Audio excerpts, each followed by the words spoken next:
할렐루야. 바람이 몹시 부는 날입니다. 성령의 바람이 이곳에도 가득하기를 원합니다. 교회력으로 사순절이 시작되었습니다.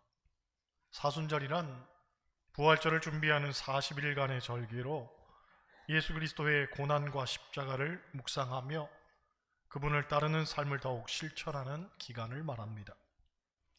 사순이란 말은 한자로 40일을 뜻하는데 예수님께서 광야에서 40일 동안 금식하며 시험을 받으신 사건을 기념하는 의미가 있습니다.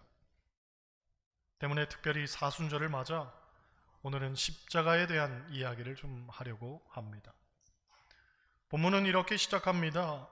십자가의 도가 멸망하는 자들에게는 미련한 것이요 구원을 얻는 우리에게는 하나님의 능력이라.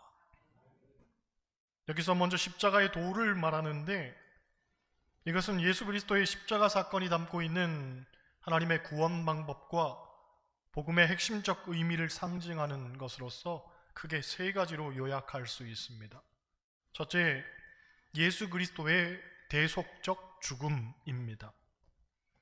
여러분, 예수님께서는 저와 여러분을 대신해서 십자가에서 죽으셨습니다. 그리고 그분의 희생으로 인하여 우리에게는 구원의 길이 열렸습니다. 특별히 대속이란 말은 대신해서 이미 값을 치렀다는 말입니다. 즉 이미 죄의 값은 치러졌기 때문에 우리가 할 일은 없습니다. 곧 구원은 사람의 노력이나 공로로 받는 것 아닙니다. 오직 십자가를 통한 하나님의 은혜로 받는 것입니다. 믿지 않는 사람들에게 죽으면 천국에 갈 것 같으세요? 하고 물어보면 하나같이 나는 못 갈 것 같다고 말을 합니다. 그러면 왜 못 갈 것 같으세요? 하고 다시 물어보면 착하게 살지 못해서 혹은 나쁜 짓을 많이 했기 때문에 천국에 못 갈 것 같다고 대답을 합니다. 그런데 성경은 분명히 말합니다. 예수 그리스도께서 우리의 죄를 친히 담당하셨기 때문에 우리가 할 일은 없습니다. 다시금 말씀드리지만 사람의 선행이나 노력으로 구원받는 것 아닙니다. 우리는 그저 믿기만 하면 됩니다. 누구든지 예수 그리스도를 믿으면 구원을 받는 거죠. 이것이 바로 예수 그리스도의 대속인 것입니다. 둘째로 십자가의 도는 세상의 지혜와는 다른 하나님의 독특한 방식입니다. 당시 사람들에게 십자가형은 가장 수치스럽고 실패한 죽음이었습니다. 그러니 하나님이 그런 방식으로 세상을 구원하신다는 것은 인간적인 관점에서는 너무나 이해하기 어렵고 소위 미련해 보이기까지 하는 일이었습니다. 하지만 바로 그것이 하나님의 방식이었습니다. 곧 약함을 통해 강함을 부끄럽게 하시고 미련함을 통해 세상에 지혜 있음을 부끄럽게 하시는 것이 하나님의 방식인 거죠. 여러분, 세상은 강함만을 인정하고 그래서 저마다 강해지려고만 합니다. 당시 사람들이 생각했던 메시아 상도 누구보다 강한 사람이었습니다.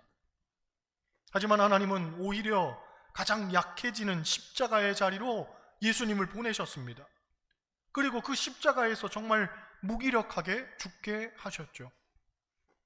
그런데 거기서부터 하나님의 권능이 나타나는 겁니다. 약할 때 강함 되시는 하나님, 우리의 무기력 속에서도 일하시는 하나님, 아니 처절하게 나는 죽어야 오히려 우리를 살아나게 하는 하나님의 그 은혜가 강력하게 역사되는 것이 모두 십자가 속에 담겨 있는 거죠. 그러므로 우리의 약함은 부끄러움이 아닙니다. 오히려 약할 때 더욱 우리를 붙드시는 하나님을 경험하게 되는 은총이 되는 거죠.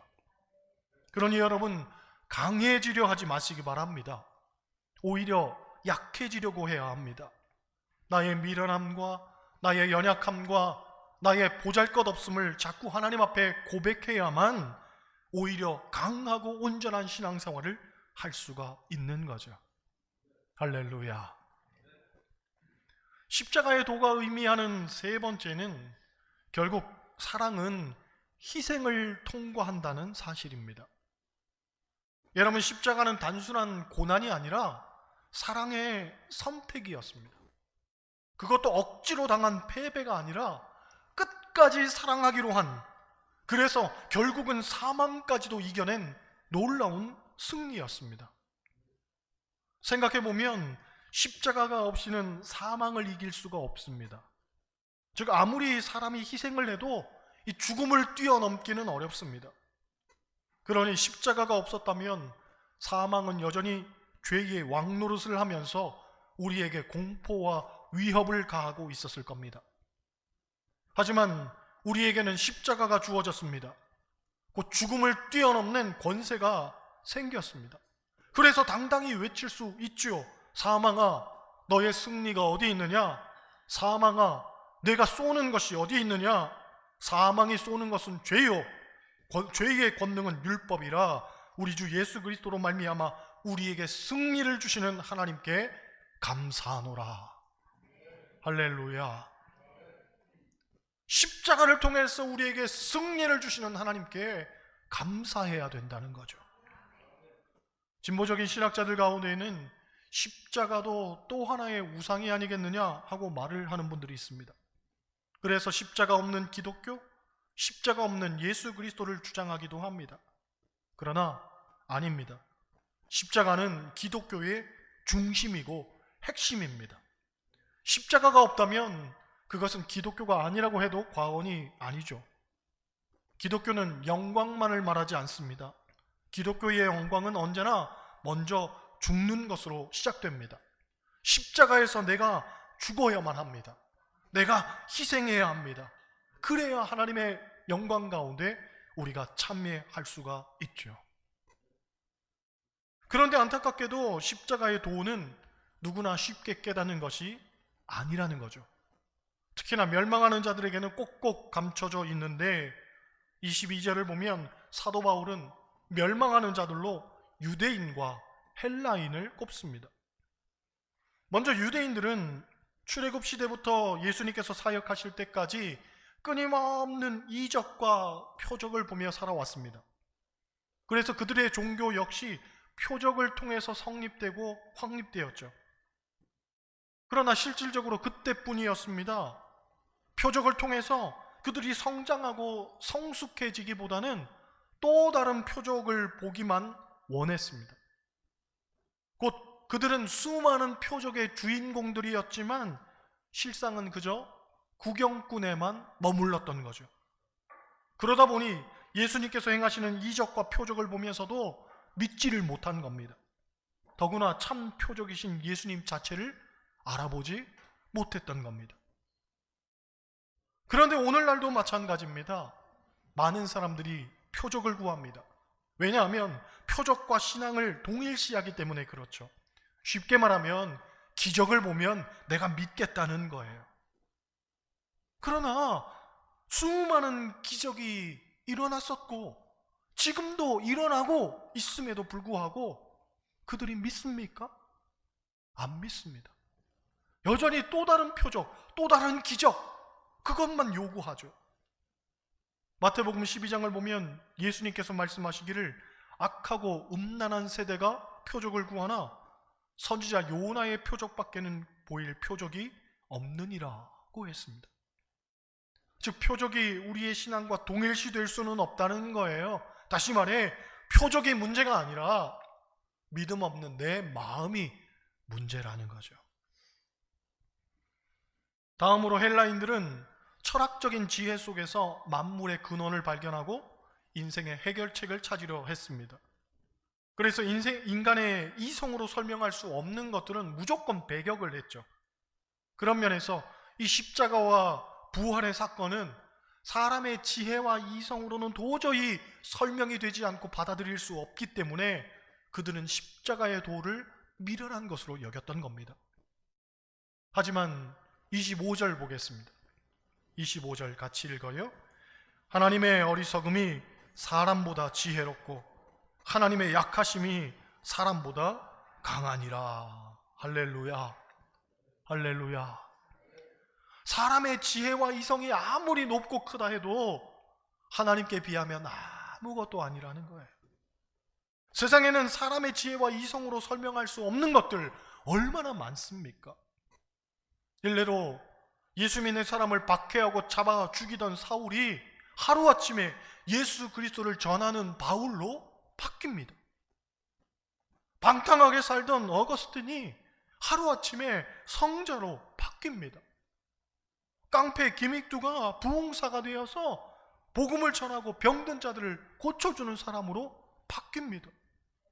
신문을 보니 전과 13범의 죄수가 교도소의 수감 중에 이 십자가의 도를 깨닫고 추록 후에는 병원을 찾아가서 참회하는 마음으로 자신의 신장을 떼어 남에게 주었다는 기사를 보았습니다. 여러분, 이런 일들을 어떻게 설명할 수 있겠습니까?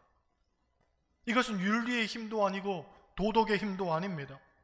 곧 인간의 지혜로, 인간의 이성으로 설명이 되지 않는 일들입니다. 그런데 거듭 말씀드리지만 이것이 비단 헬라인 뿐이겠습니까? 오늘날 교회를 향해서 비난의 목소리를 높이는 사람들을 보아도 그들은 자신들의 이성의 범주 안에서 신앙을 평가하려고 합니다. 하지만 신앙은 이성의 영역에 가둬져 있는 것 아닙니다. 그 너머에 있는 겁니다. 우리는 사람을 믿는 종교가 아니죠. 하나님을 믿습니다. 하나님이 어떻게 우리의 이성 안에 가둬질 수 있겠습니까? 그러므로 십자가의 도는 사람의 생각으로 평가받을 것이 아닙니다. 그것을 벗어난 곳에 있죠. 그런데도 자꾸만 사람들은 표적과 지혜로 또는 이성으로 십자가를 이야기하려 한단 말이죠. 기실 대제사장들과 서기관들도 마찬가지였습니다. 그들은 예수님을 향해서 남은 구원하면서 왜 자기는 구원하지 못하냐고 비아냥댔습니다. 성전을 헐고 사흘 만에 다시 짓는다더니 왜 그렇게 힘없이 죽느냐며, 그것도 하필이면 왜 내 제자 중에 하나에게 팔려 죽느냐며 빈정댔습니다. 그들에게 있어서는 십자가는 정말 거리끼는 것이었습니다. 그들에게 십자가의 도는 당연히 어리석고 우스운 것으로만 보였죠. 그래서 이런 질문까지도 했습니다. 내가 만일 능력이 있거든, 정말 힘이 있는 하나님의 아들이라면 십자가에서 한번 내려와 보라. 그렇게 조롱하는데도 기적은 일어나지 않았습니다. 예수는 그저 갈보리 언덕에서 조용히 숨을 거두게 되죠. 그러니 누가 예수를 메시아로 받아들이겠습니까? 받아들일 수가 없었던 겁니다.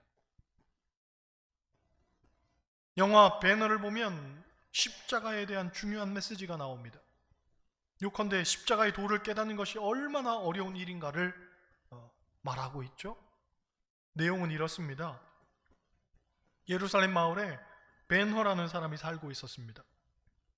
어느 날 새 총독이 부임한다는 소식을 듣고 이 총독이 어떻게 생겼는가 궁금해서 지붕 위에 올라가 누이 동생과 같이 총독의 행렬을 봅니다. 그런데 총독이 지나가는데 그만 실수로 기왓장이 떨어져서 총독이 다치게 됩니다.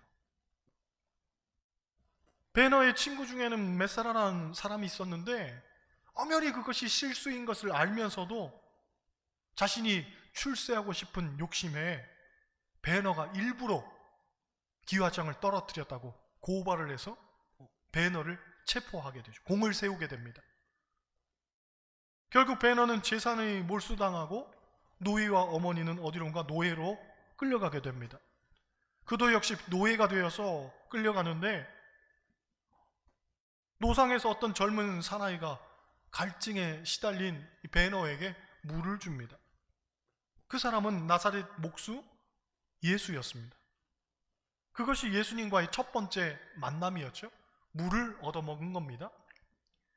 노예로 군함에서 쇠사슬에 묶여 노를 젓던 베너가 불타는 군함에서 사령관을 구해주게 되고 이 일로 사령관의 양자가 되어 로마의 유명한 전사가 됩니다. 안디옥에서 전차 경주가 개최되는데 그 대회에 자신을 파멸로 몰고 갔던 친구 메사라가 출전한다는 것을 알게 되어 복수하려고 이 전차 경주에 참여하게 되죠. 결국 접전 끝에 메사라는 중상을 입고 죽게 됩니다. 그런데 죽어가던 이 메사라가 아직 게임은 끝나지 않았다면서 사실 너의 누이와 어머니는 죽은 것이 아니라 문둥이가 되어 문둥이촌에 살고 있다는 이야기를 합니다. 당시 문둥병, 나병은 우리가 잘 아는 것처럼 정말 저주받은 병이었기 때문에 어머니와 누이가 죽었다는 소식보다 더 충격적으로 다가왔습니다. 그래서 그 친구의 말이 거짓말이길 바랬지만 안타깝게도 사실이었죠. 누이와 어머니는 문둥이가 되어 살고 있었습니다. 정말 세상이 다 끝나는 기분이었죠. 그렇게 좌절과 절망 가운데 방황하고 있을 때 우연히 다른 이를 통해서 예수님의 소식을 듣게 됩니다. 예수는 사랑과 용서를 말하고 또 모든 병을 고칠 수 있는 능력의 메시아라는 거죠. 베너가 생각하기를 그 예수라는 사람만 만나면 자신의 누이와 어머니를 고칠 수 있겠다 하는 그런 기대와 소망을 갖고 예수를 찾아 나섭니다. 그렇게 한참을 예수를 찾아 나선 상황 속에 소식이 하나 들려오는데 자기가 찾던 예수가 지금 십자가에 달려 죽게 되었다는 겁니다. 얼마나 속상하던지 말이죠. 예수만 만나면 내 가족을 고칠 수 있을 거라고 생각했는데 그 예수가 십자가에서 죽는다니 이게 웬 날벼락이란 말입니까? 그러니 더 마음이 바빠졌습니다. 예수가 죽을 땐 죽더라도 그 전에 기도를 받아야만 누이와 어머니를 살릴 수 있다는 생각에 군중 틈에 끼어서 예수를 끝끝내 찾아갑니다. 그런데 예수의 얼굴을 봤더니 예수는 다름 아닌 아주 오래전에 자기가 길거리에서 노상에서 자기에게 물을 건네주던 목수인 겁니다. 얼마나 허무하고 낭망이 되던지 말이죠. 내가 그토록 찾아 헤매던 사람이 목수였단 말인가? 내가 그토록 헤매며 찾았던 사람이 저렇게 별 볼 일 없는 사람이었단 말인가? 나 자신에게 스스로에게 너무나 한스러운 생각까지 드는 거죠. 결국 기도 한번 받지 못하고 내려오던 중 예수님이 십자가에 달려 죽으시던 그 순간 천둥과 번개가 치더니 소나기가 내리면서 누이와 어머니의 문둥병이 없어집니다. 그 사건을 체험한 베너의 생각이 바뀌죠. 평생을 따라다니던 복수심과 분노가 사그라들고 정말 원수까지 사랑하라고 하는 예수님의 그 십자가의 도를 받아들이는 것으로 영화가 끝납니다. 이 영화의 핵심적 메시지는 이렇습니다. 십자가의 도를 깨닫는 것이 얼마나 어려운가. 정말 이렇게 긴 여정이 필요하다는 내용입니다. 작가 웰리스는 이 영화를 보고서 주여 이것이 정말 내 작품입니까? 하고 감탄했다고 합니다. 십자가의 도는 깨닫기 어렵지만 구원 얻은 사람에게는 하나님의 능력이 된다는 거죠. 여러분, 예수님이 십자가를 지시고 무기력하게 죽은 것 같지만 결국 그것으로 인해서 인류는 죽음의 권세 앞에 더 이상 무릎을 꿇지 않게 되었습니다. 사망을 이기게 되었죠. 구원을 받게 된 것입니다. 그리고 우리는 참 소망을 얻게 되었죠. 십자가의 도는 바로 그것입니다. 십자가에서 돌아가신 예수 그리스도를 우리가 믿는 거죠. 성경을 보면 십자가를 예표하는 몇 가지 사건들이 있는데 그 가운데 하나가 놋뱀 사건입니다. 광야에서 생활하던 이스라엘 백성들이 불뱀에 물리게 됩니다. 그리고 불뱀에 물린 자들은 하나같이 목숨을 잃게 되었습니다.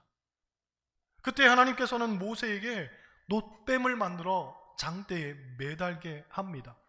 그리고 누구든지 놋뱀을 바라보는 자는 살리라고 말씀하시죠. 그런데 사람들은 의심했습니다. 놋뱀을 바라본다고 살겠는가?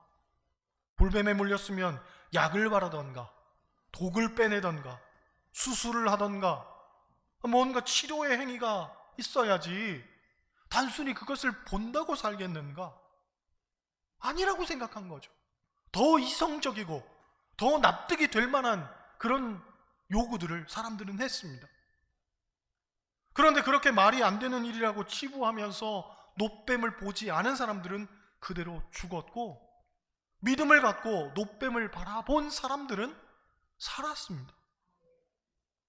너무 쉬운 일 같았지만, 너무 말도 안 되는 일 같았지만, 하나님께서 말씀하신 그것을 내 마음에 받아들이고 믿었던 사람들은 살았단 말이죠.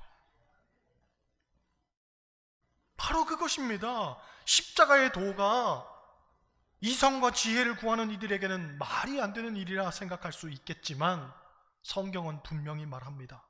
누구든지 십자가를 바라보기만 하면 구원을 얻는다. 바로 이것이 십자가의 도인 줄 믿습니다. 바라기는 여러분도 십자가의 도가 미련한 것이 아니라 오히려 하나님의 능력임을 경험하시기를 바랍니다. 세상은 너무 쉽고 너무 미련하고 너무 우스운 것이라고 말하지만 아닙니다. 십자가를 바라보기만 하면 우리는 구원받습니다. 우리는 살게 됩니다. 이 명확한 명제 앞에서 우리도 믿음으로 그것을 고백할 수 있어야 되지 않겠습니까?